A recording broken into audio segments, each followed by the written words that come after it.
Laura Muir from Great Britain and Helen Obiri from Kenya, two athletes in outstanding form over the last 12 months.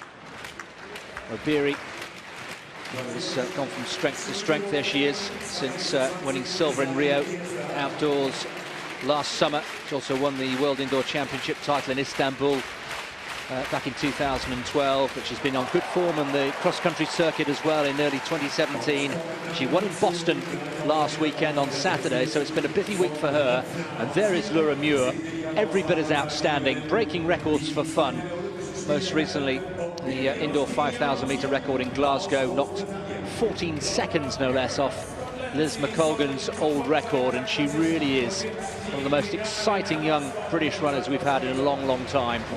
Likes to run from the front and usually ends up going all the way. Many people feel that that sort of approach cost her a medal in Rio last year. We'll maybe get a thought from Tim on that as the race unfolds. But there is Constanze Klosterhalfen from Germany, European junior record holder over 1,500 metres outdoors. We've also got Renata Pliss in this race, and also in lane 6, Aksumawit Mbai from Ethiopia, who will be one to watch as well. Jenny Meadows doing the honours, pacemaking, 35 years old now. Jenny Meadows, former world bronze medalist, of course, from Berlin back in 2009. But Tim, just give us your thoughts here on this shake-up, this showdown between Obiri and Laura Muir.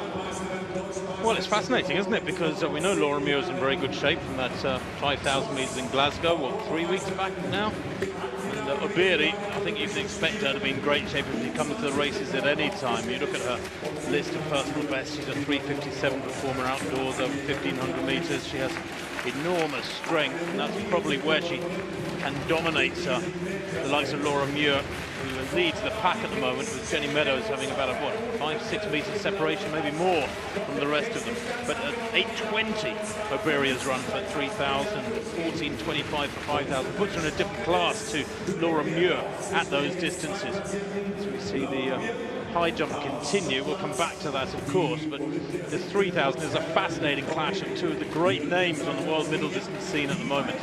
Laura Muir, in many people's eyes, the fastest in the world last year at 1,500 metre, Chris, outdoors, is one of the most exciting talents outside of Africa in middle distance racing that there's been for many, many a year. Yeah, we were there in London last summer when she romped home in the 1,500 metres, breaking another record there in the process. There is Klosterhalfen from Germany, just feeling the pace a little bit. She's one of the youngest competitors in this race in this evening, but Laura Muir just maybe psychologically just sending a message to Obiri there in this 15-lap race, of course, 12 to go. And just your thoughts, Tim. I mentioned in the introduction there Laura Muir's performance in Rio, when she ended up getting 7th, didn't she? But was that perhaps a natural aggression that in the end perhaps cost her a medal? Well, it's an awkward one, isn't it? Because she and her coach Andy Young have hardly put a foot wrong over the last couple of years. But yes, it is about winning medals. And just break off for a minute as we go to Geisa in this men's long jump competition, because there's the potential for some big distances to be jumped here. At the moment, 7:97 appears to be the best mark by Julian Howard. Geisa has only produced 7:15 in the second round after a no jump. But yeah, I just think that Laura perhaps rather ambitiously chased gold in Rio, and it was a suicidally quick pace mid-race, which did for other athletes, not just her. Jenny Simpson, who was never really in the hunt for medals at the bell, came through because of Muir's dying over the last 200 metres. I think she should maximised her opportunities, Laura Muir. She could have run slightly differently, but she is adamant that she did it the way she wanted to do it, and you've got to admire her independent and aggressive thinking in that respect. Yes, and said, given her time again, she'd do exactly the same, which is good to hear, standing by her own convictions. Donald Thomas in the high jump. That's a nice clearance from the 2007 world champion. Third athlete, incidentally, behind Obiri is the Ethiopian Mbai, who is also very, very dangerous indeed. Still only 22 years old, but a huge talent as well. And these three behind the pacemaker Jenny Meadows, who just peels off now. Her job is done, and the three of them will battle it out here over the last 9 laps, with Laura Muir leading the way And how often do we see that? Not very often, I would suggest. A British athlete, a European athlete, leading the way ahead of two Africans. Well, it'll be interesting to see what they hit 1,500 metres in the halfway point in this 3,000 metres. I'd be surprised if they don't go below 8:40 here as we go back to this long jump. And of course, not only Geisa but Mokoena, a very, very special long jumper with that left hand gloved, as is his one. Mokoena, an 8:18 jumper at his best, world indoor champion from 2008. I'll update you on that, but Mokoena in second place at the moment. Muir then just being overtaken by Obiri, but she won't panic, and then by maybe just getting ready to steady herself and come up onto the shoulder of Muir as well. So Obiri, having tracked Muir for pretty much the whole of this race, will she kick on from here? And what has Mbai got left? Well, Laura Muir will do well to sit in on these two, I fancy. She's been training down in South Africa, we understand. Very good shape indeed. Back to the high jump now, and it's Wang Yu of China, the 25-year-old. No. Far at the moment, incidentally. That men's high jump is at 2:26. Second time failure for Wang. Well, she hasn't kicked on, has Obiri, from here. 6 more laps to go. Still plenty of twists and turns perhaps in this race, but Laura Muir has just got to make sure that gap doesn't get too big from here. Striding out down the back straight, knocking off these laps very, very quickly indeed. And Muir looks pretty comfortable to me, but she's going to have to dig very deep to stay with these two very, very talented Africans. And just as we say that, Obiri finds another gear and just steps on the gas. Yeah, Obiri down the back straight really kicked in hard, and you can see that over-accentuated arm action of hers is beginning to drag those legs through and get away from the others. 5:40 at 2,000 metres, it's quick. That's 8:30 tempo, Chris. This is very, very fast indeed. And Muir has responded well. There may be a gap between her and Obiri, but she didn't allow Mbai, the Ethiopian, to go past with her. And has Obiri gone too quickly too soon, because that gap is narrowing.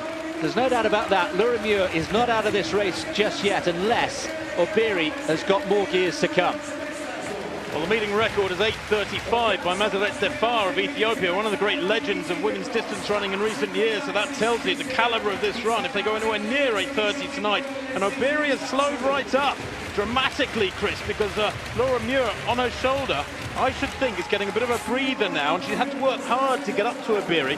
Tactically, that might be a mistake from Obiri, because Muir is getting a break now as well. Well, quite naive, you'd think, from one so experienced from Obiri, and that has given, as you say, Laura Muir great, great heart here. And if she can just maybe use the next 200 to find her time, but no, she knows nothing more than to go aggressively. Well, Ika Unen then in this high jump. No. Frankly, that from a minute or two ago. The third time failure for Unen at 2:26 is not so important compared with this wonderful clash between the best of Europe and one of the very best of East Africa. Well, Laura Muir running from the front, as we said earlier on, that brought us such success in 2016. The natural aggression we've talked about from the young Scot, here in evidence in Karlsruhe this evening. Still plenty of twists and turns to go. 2 laps still to go.